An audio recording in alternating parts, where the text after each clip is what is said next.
Let me tell you a story. It's one of those tales that feels like a modern fable, you know?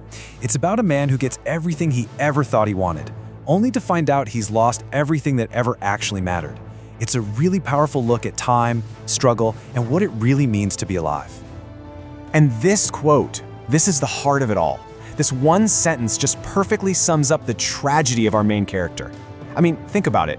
How can you win a game you never even played? Well, let's find out. So, meet Arthur. Picture this. He's sitting in a Ferrari, wearing a suit that costs more than my rent, and he's just sobbing. He's the richest guy in the city, he's got the fastest cars, the biggest buildings, and he is completely, totally miserable. To really get why, we have to rewind. We have to go back 20 years. See, 20 years ago, Arthur was no tycoon. He was just a tired junior accountant. Instead of supercars, he had an hour of bumper-to-bumper traffic every single day. Instead of a mansion, he had this small, kinda smelly apartment. And instead of being all alone, he had a wife, Sarah, who was just as stressed as he was. It was a grind, and he was absolutely desperate for a way out. And this was the moment it all snapped. Just imagine it. It's pouring rain, his cheap umbrella is busted, his shoes are soaked, and then he gets that dreaded text from the bank account, Overdrawn. It's the kind of day that just breaks you. So in this moment of pure desperation, he just yells this wish up at the sky. And believe it or not, something answers.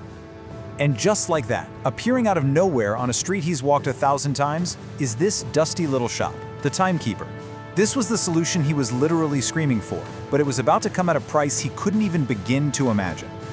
Inside, there's this old man who offers him this gorgeous golden pocket watch. But here's the thing, it doesn't tell time. It has just one single button. And the deal is incredibly simple. Whenever you're in a situation that's hard, or boring, or sad, you just press it. You fast forward right through it. No pain, no waiting, you just skip straight to the good part. For a guy like Arthur, at the absolute end of his rope, this offer was impossible to resist.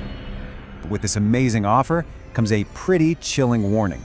The old man makes it crystal clear this isn't a game. The moments you decide to skip, they're spent. They're gone forever. There are no refunds, and there are absolutely no do-overs. Arthur, of course, shakes his hand, accepting the deal without really understanding what he's about to lose. So, what starts out as this little cheat code to make life a bit easier, well, it quickly spirals into a full-blown addiction. That feeling of relief that comes with the click, it's just too good to say no to. Okay, so here's the very first time he uses it. His boss is just laying into him, yelling in his face. Arthur feels that all too familiar stress and anger bubbling up. So he just subtly reaches into his pocket, click. Instantly, he's walking out of the office. It's 5 p.m., the whole awful day, just gone. He feels amazing, totally stress-free. He's thinking, I've done it. I've found the ultimate life hack. But of course, it doesn't stop with just skipping bad days. Pretty soon, a much bigger opportunity pops up, a promotion to vice president. The only catch? It's going to take 2 years of grueling, non-stop hard work. Arthur wants the reward, but man, he really doesn't want the journey. So he presses the button, and just like that, 2 years of his life, 2 years of effort, of struggle, of potential growth and learning, all of it just vanishes in a single, silent moment. And he gets exactly what he wanted. He's now a vice president, living in a big, beautiful house. But at what cost? He finds a note from his wife, Sarah. She says that for the last 2 years, he's been like a zombie, an empty shell. You see, to him, it was just a split second. To her, it was 730 days of being married to a ghost. And from there, the addiction just accelerates. It's terrifying. He starts by skipping an 8-hour workday. Then it becomes 2 years for a promotion. When he and Sarah have a baby, he skips the first 3 years of crying and dirty diapers. The jumps just get bigger and bigger until he makes the biggest, most catastrophic jump of all. And this is it. This is the moment the bill for all that skipped time finally comes due. Arthur wakes up to a life he doesn't recognize at all. A life built on a foundation of moments he actively chose to throw away.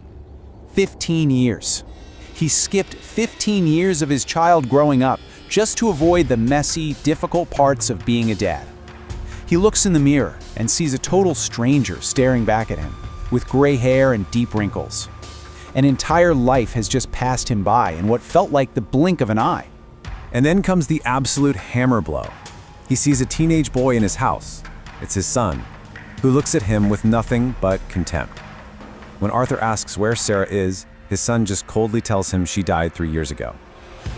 Arthur skipped her sickness, he skipped her death, he skipped her funeral, all to avoid feeling the pain. So what was the real cost of all his success? He didn't just skip arguments and dirty diapers. He skipped his son's first steps. He skipped teaching him how to ride a bike.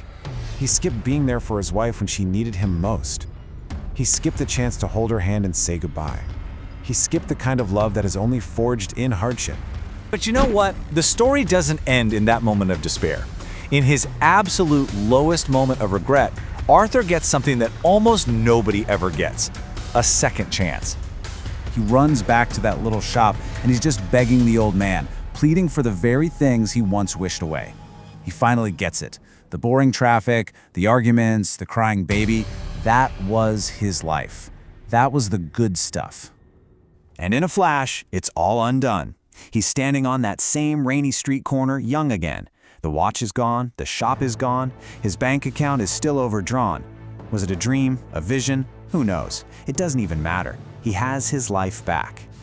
He sprints home, bursts into that tiny, smelly apartment, and he just grabs his angry, confused wife and hugs her like he's never hugged her before. He doesn't go on to become a billionaire, he just lives a normal life. But now, every single time he's stuck in traffic or his baby is screaming its head off, he smiles, because he knows the secret. He knows that this is truly living. And that really brings us to the whole point of this story. It's a question for all of us, isn't it? That stressful project at work, that difficult conversation you've been putting off, the long, boring commute. What parts of your life would you just fast forward through if you had that little golden button? Because Arthur's story is really a warning. It's a powerful reminder that a life well lived isn't about collecting trophies or arriving at some final destination called happiness. The richness of life, the meaning, the love, it's all found in the messy, difficult, and glorious journey itself. And this, right here, is the crucial takeaway. Without the struggle, the victory feels empty. Without knowing sadness, joy feels hollow.